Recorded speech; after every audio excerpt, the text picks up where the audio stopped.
Blog Talk Radio. Hello, everyone. Welcome to Laurie Smith on Blog Talk Radio. Good evening. It is 10 o'clock p.m. here in Calgary, Alberta. It's Wednesday night, May the 4th. Child abuse prevention and human rights abuse prevention is up to us. It's a 30-minute live internet streaming radio broadcast from blogtalkradio.com, and the chat room's open there. I did pop the link in there to what I want to talk about tonight, and looking at domestic violence and child abuse and, that whole issue. I'm talking about abuse, so it's a very sensitive topic, so you have to know what's good for you to listen to, and I just ask that everybody listen to the show at their own discretion. I'm not a counselor or therapist. I'm just a private citizen paying to do my blog talk shows. I'm the Canada Regional Director for Dreamcatchers for Abused Children, child abuse prevention advocate, and, I just wanted to be one more voice, really, with all the other voices out here speaking out against abuse and promoting education and awareness regarding child abuse. And I started doing these shows November 2009, so it's been a while, and about a year and a half, and I had no idea how many people would be listening to the show. And I just appreciate everybody who's tuning in. It's awesome. I appreciate the support. It makes it worthwhile doing.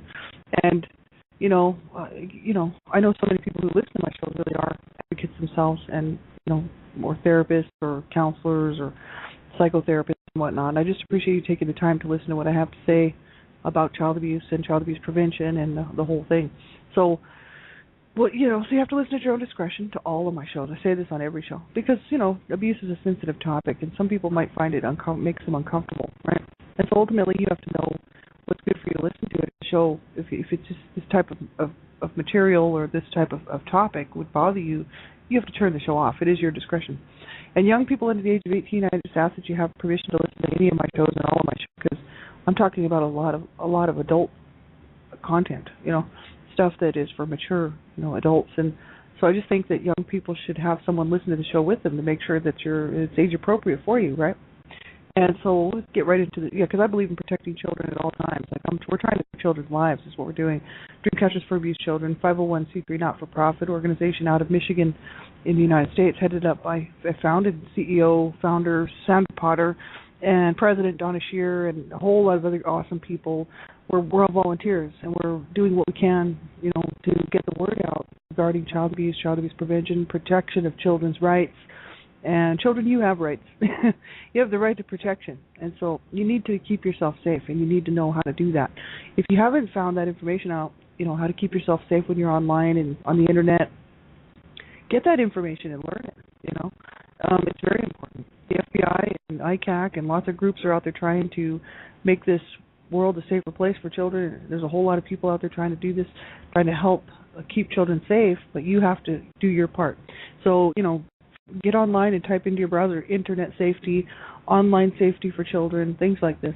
You can go to the FBI's website, fbi.gov, and different websites will have information out there about how to keep yourself online. It's so important. And so we'll get right into this topic here tonight. I appreciate everybody tuning in.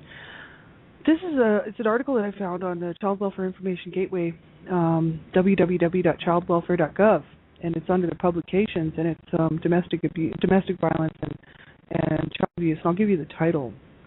This was posted a while back. It's a little bit old, this article, but it doesn't really matter because the information is good. The statistics might have changed. Obviously, they do. They change all the time. But the information is good. I want to take a look at this. Child protection in families experiencing domestic violence. And it was put out by the U.S. Department of Health and Human Services, Administration for Children and Families, Administration on Children, Youth and Families, Children's Bureau, Office on Child Abuse and Neglect. And so that's who put this out in 2003. And it's by H. Lean Bragg, H-L-I-E-N, Lean Bragg, B-R-A-G-G, 2003. And they give like the whole total, the whole list of people who were involved with creating this actual document. It's 108 pages long, so we won't get to cover all of it. But I just want to take a quick look at it because there's lots of good information out there for people. And if you're interested in finding out more about child abuse, domestic violence, and whatnot, there's just tons and tons of information out there. And the Child Welfare Information Gateway, childwelfare.gov, has tons of information, publications, information for parents on where to get help, if you're struggling, and information for people who want to help, get involved to stop child abuse and to help protect children, and it's just awesome. Lots of good information there. So we'll get right into this topic here. Child abuse and the whole issue of children being involved in families where there's domestic violence and abuse is something that affected my life personally. And so, as people know, if anybody listens to my morning show, One Child Abuse Survivor to Another, that's my healing journey, and that's what I talk about on my show in the morning.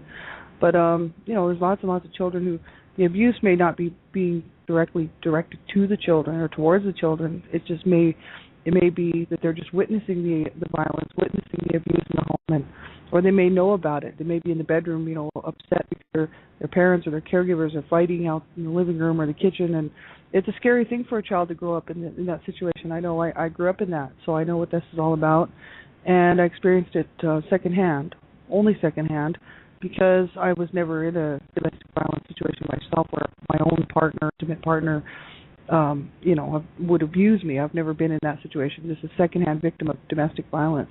So, I know what it's like to be a child in this situation. And it's absolutely horrific, and I hope that everybody will be very careful, if you have children, what you do around your children. Everything that you do will affect them. They really are a product of their environment, and so whatever environment you create in your home for your children, that will affect them. And so if you're just arguing all the time, and fighting with your spouse or your partner, whoever it is, it does affect the children. And even though the abuse might not be directed at the children, they will be affected by it, just because they know that their parents are hurting, or their caregivers their people are suffering, their family, right? And I mean, that's hard on a child to know this, right? And to have to grow up around a lot of violence and a lot of anger and frustrate, very frustrating, right? Because they can't do anything, and they often take the blame. They often take the role of, well, if I was a better child, maybe my parents wouldn't be fighting, or if I did this or if I did that, maybe my parents would stop fighting, and they almost take the burden on sometimes, you know what I mean, and think that if they were better children, or it's their fault that the parents are fighting. So it's just something that people need to be aware of. And this particular article, Chapter 1, says Purpose and Overview. Child abuse and neglect is a community concern, and each community has a legal and moral obligation to promote the safety, permanency, and well-being of children, which includes responding effectively to child maltreatment. At the state and local levels, professionals assume various roles and responsibilities ranging from prevention, identification, reporting of child maltreatment to intervention, assessment, and treatment. Child Protective Services, CPS agencies, along with law enforcement, play a central role in receiving and investigating reports of child maltreatment. They said with the increasingly recognized overlap between domestic violence and child maltreatment, CPS is working more closely with those providing services related to domestic violence to ensure more comprehensive assistance to both the child and the victim. So they said this manual offers considerations and alternate protocols for CPS caseworkers culled from the practices of various agencies involved in addressing both forms of violence. So this is what this whole PDF here is about. They said to protect children from harm, CPS relies on community members to identify, report suspected cases of child maltreatment, including physical abuse, sexual abuse, neglect, psychological maltreatment. Many community professionals, including healthcare providers, mental health professionals, educators, legal and court system personnel, are involved in responding to cases of child maltreatment and domestic violence and providing needed services. They said it is important to note that various professionals are mandated to report suspected child maltreatment to CPS or law enforcement, such as healthcare workers and school personnel. In some states, those who provide services related to domestic violence also are mandated reporters. In addition, community-based agency staff, clergy, extended family members, concerned citizens play important roles in supporting and keeping families safe. Domestic violence is a devastating social problem that affects every segment of the population. They said while system responses are primarily targeted towards adult victims of abuse, increasing attention is now focused on the children who witness domestic violence. And then they go on to sort of talk about some stats. And the stats, of course, would change. Like, this is 2003, this information, but so obviously the numbers will be different now. But it doesn't matter because at the time of the study, this was the numbers, and it's bad enough. I mean, one child, if you ask me, I say one child having to witness this stuff or having to grow up, around a lot of violence and trauma and just, total destruction of their family. That's one is too many, if you ask me. Every child counts. What, who are we to say, oh, well, it's only this percent of the population, so it doesn't really matter, or, oh, well, the numbers are dropping, so it's great. No, it's not okay. And the fact that one child is having to go through this bothers me. So whether it's one or a million, to me, it's all the same. Because how could we say that oh well, we're only gonna only 5 children will die tonight from abuse, right? That's what society's idea of an okay number is, I guess, because people don't seem to care. I mean, there are a lot of people out there that do care, and actually, really, probably most people listening to my show care. But I'm talking about the mainstream society who don't care. I know because I know what I do. I'm the Canada Regional Director for Dreamcatchers for Abused Children. I go out and I talk to people about this stuff, and I pass out the card, my card with our information on it, and as soon as I tell people what I do, they just immediately don't want to talk to me. They're not rude, but they're just like, oh God, I don't want to hear about this, man. You know, this is about child abuse, right? This is going to ruin my day. It's going to ruin my lunch. It's like, well, let me tell you, I was abused as a child, and it sure as hell ruined a lot of my lunches. You know what I mean? You know, this is the whole thing. I mean, what are these children's lives worth, right? Not a whole lot. And the sad thing is they're worth everything to me. You know what I mean? Like, I don't have children, and like I lost my baby halfway through, and I never did have children, and it's probably for the best because I needed to go on my healing journey anyway. But it's really sad because the only baby that I was going to have died halfway through. So I didn't have any children. And you know, whether I have children or not makes no difference to me, because these little children out here that I see news items, newspaper articles, online information, day in and day out of what's happening to these children out here, and I know exactly what they're going through, you know, and I know so many people who were abused personally, which I will not name names on the show. But the thing is that it's just absolutely pathetic. It's absolutely pathetic that there's people out here that say, well, I don't want to know about that. You know what? I didn't know I want to know about my mom's fist to my face either. You know what I mean? Almost breaking my nose and busting me up. You know what I mean? I certainly didn't want to know about that. Also didn't want to know about my brother, you know, sexually abusing me. I certainly didn't want to know about that either at the age of 8 years old, but I had to find that one out, you know what I mean? So, you know, for society to turn a blind eye and just to be so aloof about this just makes me want to speak out even more, right? Because it's like, okay, I'm going to keep on talking, right? And I hope that this show encourages people to talk about this stuff. This has got to be talked about. If we don't talk about child abuse, domestic violence, and all of these really social taboo things that people don't want to talk about because it ruins their lunch, then nothing's going to change. You know what I mean? And we need to change this, and it needs to be this generation. Why leave it for another generation? You know what I mean? It's like so stupid. I mean, it makes me mad that I didn't even get involved until, 4 years ago, really, even a bit less than that, probably more like 3 years ago. But because I was thinking it was great other people were doing all the work. I mean, I was happy that there was people out here who were helping children. I thought it was great, and I just didn't know how to get involved. And I didn't seek it out. I didn't search it out.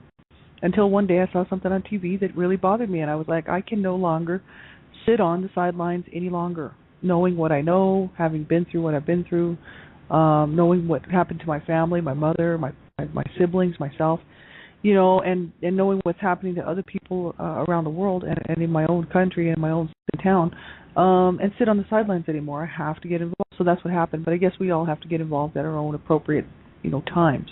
But this is the thing. I mean, I wish that I would have gotten involved years ago. But at least I got involved now, right? So I'm just trying to encourage people. Get involved, especially if you just all of a sudden get the idea that, hey, I got to get involved. Make sure you do. Don't back out on it. We need all the help we can get. We need everybody's voice in on this.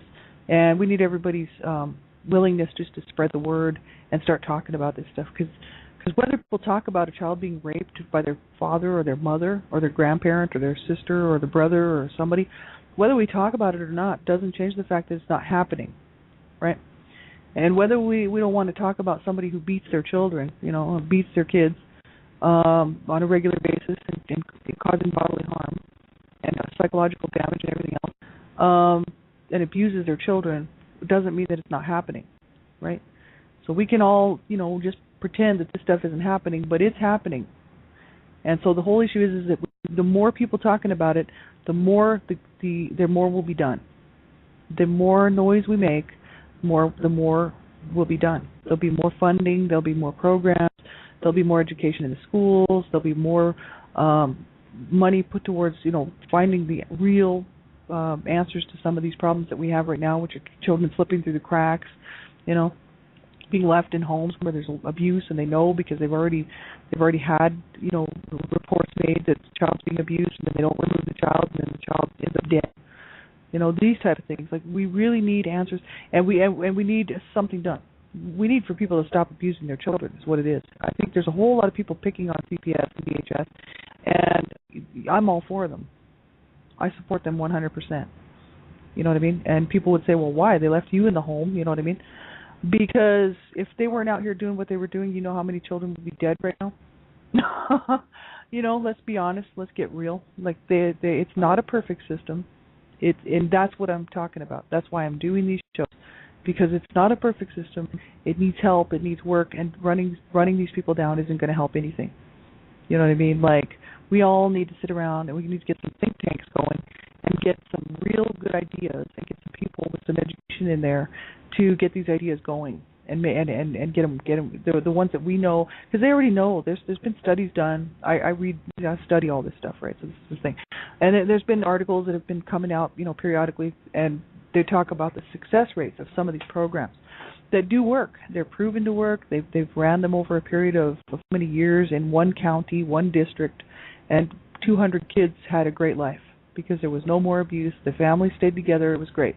Well, it was great for those 200 children, or 80, or however many children got that help, and the rest of the country isn't getting nothing because they only funded the study for one district in one state, right? In one county in one state, and so great, 200 children didn't have to experience any more abuse, and they got to stay with their families. Everybody was happy. That's wonderful. But what about the rest of the country? When they know there's programs that work and they won't fund them, this is what I'm talking about. So it's not. Let's put the blame on somebody. It's like, let's get busy and get started proactively doing something about this. You know what I mean? It's like sitting around blaming people, especially agencies who are just, caught up in red tape, really. Why not get busy and fix the situation? You know what I mean? So that's the thing. I'm not going to run anybody down. I think these people, have done all they could. You know what I mean? And of course, kids are slipping through the cracks. This is the sad part, and it's a ridiculous situation. You know where I put the blame? I'm a survivor of child abuse. You know what I mean? My mother was my main abuser. My dad was also physically abusing me, as well as psychologically, emotionally abusing me. But my mother was my main abuser. Horrific physical abuse, verbal abuse, psychological abuse, emotional abuse. And who do I blame? Parents. I mean, you know why? Because I'm a sane person. I understand where to put the blame. You know what I mean? Like, I'm not going to blame somebody else because my parents beat on me and hurt me. I'm certainly not going to blame somebody else because my brother sexually abused me.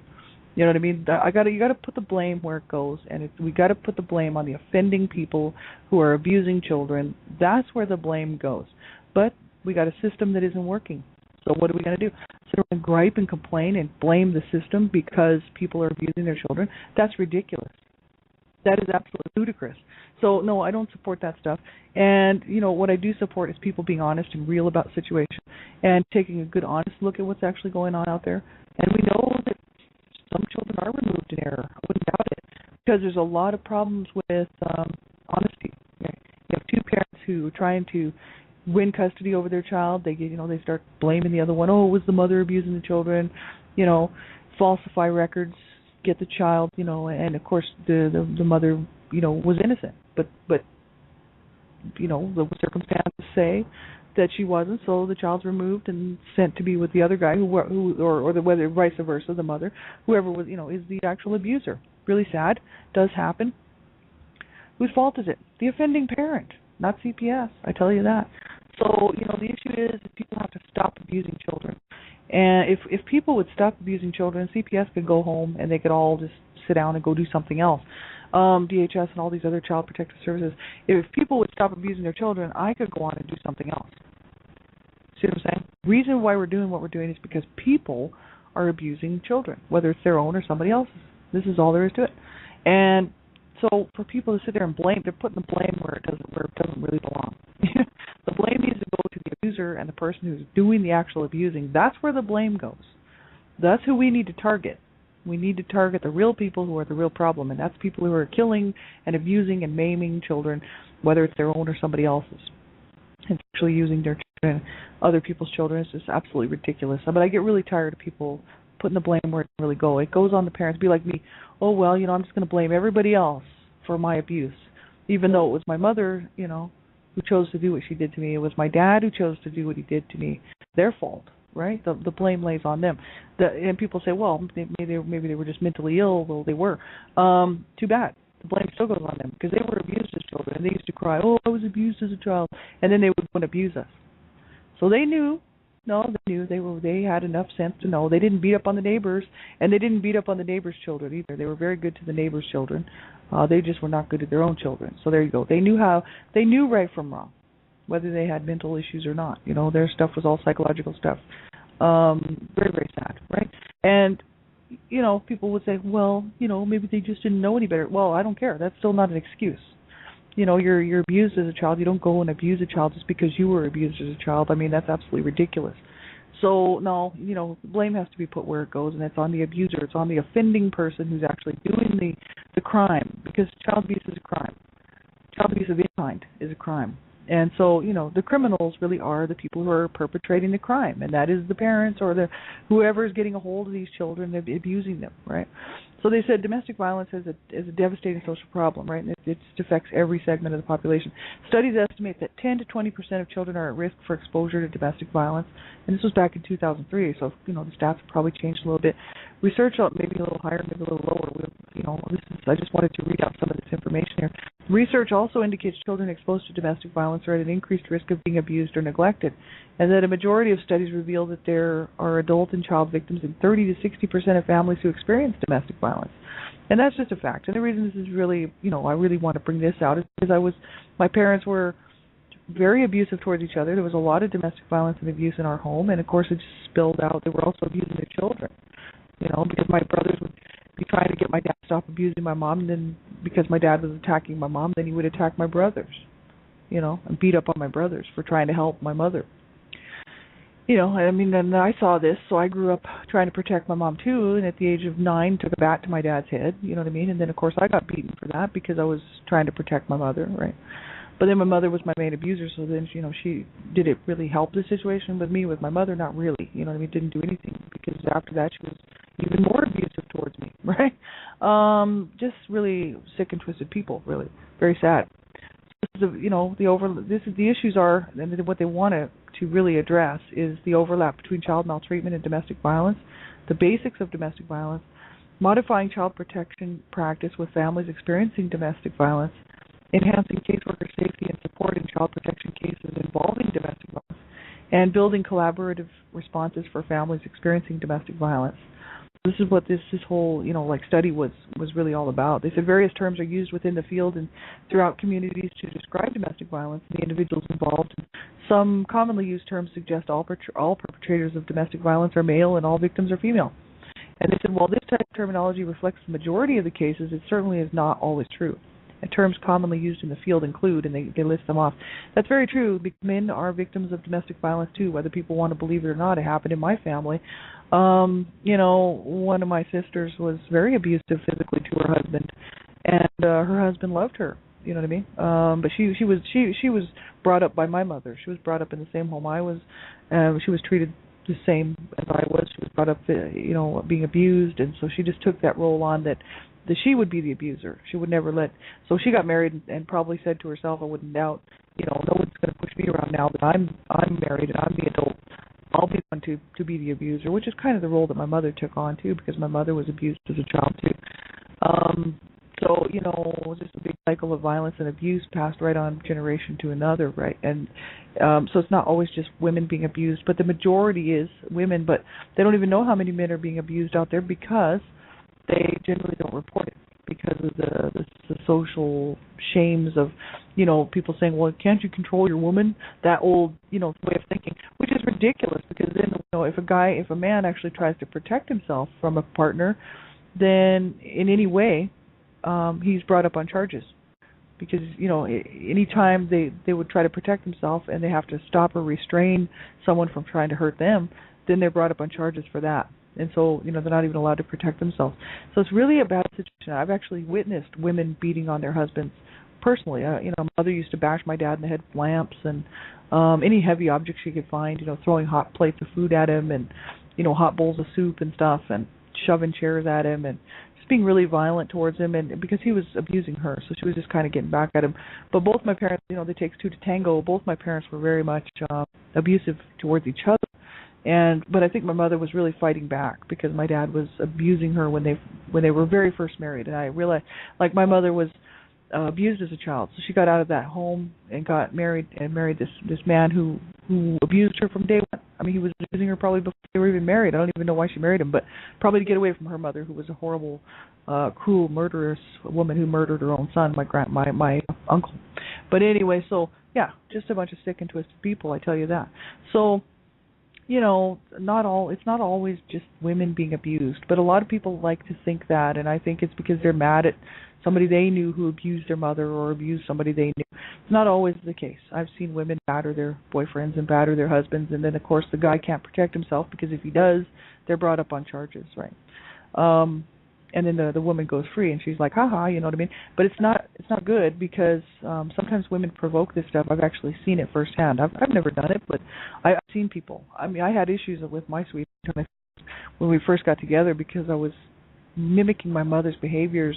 So whenever I got upset, I'd like throw things around the kitchen and trash things and bust things and, you know, just raise a scene. But I really never physically attempted to hurt my partner, you know what I mean, my boyfriend. I was just doing what my mother used to do, just becoming violent with stuff, like throwing things around and everything. And I had to learn how to change those behaviors.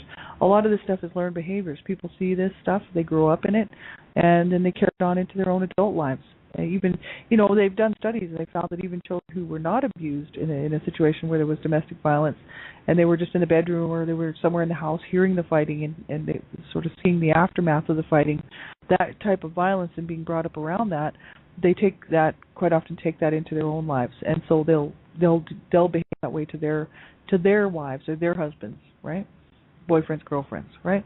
Absolutely pathetic. But you know what? People do it. People do it all the time, and it's so sad because you know who pays the price for that is the children, right?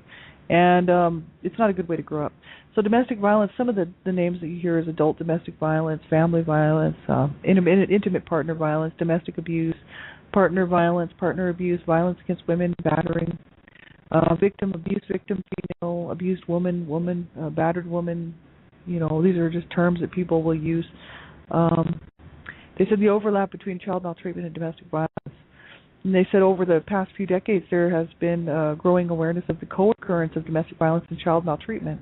And studies report that there are approximately between 750,000 and 2.3 million victims of domestic violence each year. And many of these victims are abused several times, so the number of domestic violence incidents is even greater.